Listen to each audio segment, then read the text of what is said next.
Hey, what's up, Good Life? Thanks for joining me for today's 128 moment. Before I get started, I have one quick request. Since Christmas falls on a Sunday this year, our plan is to offer two service options for you and your family to consider. The first is a Christmas Eve service at 4 p.m. and a Christmas morning service at 10 a.m. Now, both services will be identical family services where kids will join us so we can celebrate Christmas together, but also give our Good Life Kids team a very well-deserved break. And to help us better prepare for that weekend, for that special time, please let us know which service you and your family plan to attend. We have a very brief survey set up and ready to go for you. It's included in this week's email, and you can also find it by going to goodlifefl.com/Christmas2002.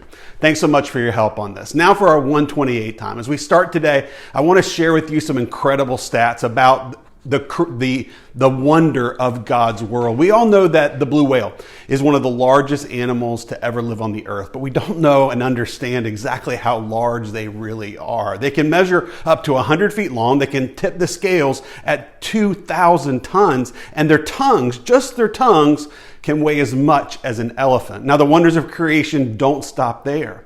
At over 380 feet tall, the tallest tree in the world is a coastal redwood nicknamed Hyperion. It's been around for 600 years. That means that it's been alive well before Columbus landed in the New World. Now, our planet not only has amazing things on it, it itself is amazing. It revolves around the sun at a distance of around 93 million miles, but it also moves back and forth on its axis up to 23 degrees every year. And this tilt is so finely tuned that it creates our seasons and allows different regions of the planet to move away from the sun and toward the sun during the year, giving us the perfect conditions to sustain life. From the smallest atom to the grandest mountain to the farthest galaxy, we can't help but see the fingerprints of God on the fabric of the universe. I believe creation sings the glory of the Creator.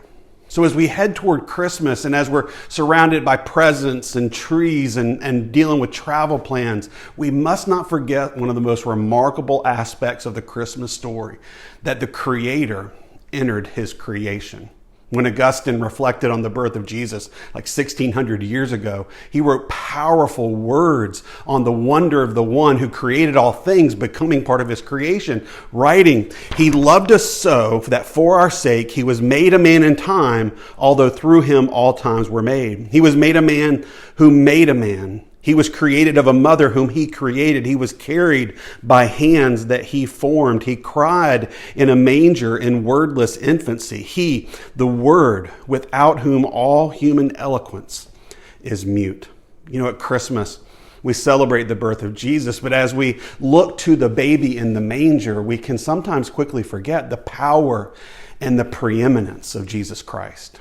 At the end of this busy week, I invite you to pause here for just a moment. In the midst of the bustle of this Christmas season, I invite you to remember and reflect on the preeminence of the baby in the manger. Reflect on one of the most powerful passages in Scripture, where in Colossians 1, Paul writes, "Jesus is the image of the invisible God, the firstborn of all creation. For by Him all things were created, in heaven and on earth, visible and invisible, whether thrones or dominions or rulers or authorities, all things were created through Him and for Him. And He is before all things, and in Him all things hold together.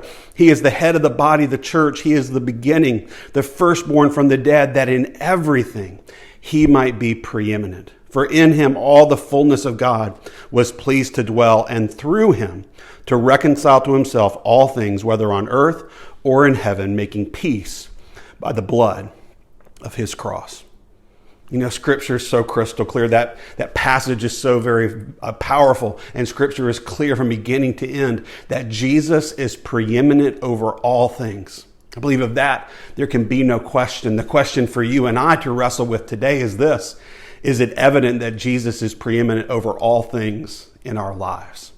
You know, we're going to wrestle with that this Sunday at 10 as we continue our Songs of Christmas series. We'll be looking at the old Christmas carol, "God Rest Ye Merry Gentlemen," but we'll be using that as an entry point to dive into exactly who Jesus is and why Jesus was born and what that means for your life and my life today. We'll be at the church at 10, and until then, hey guys, let's be a people who love enough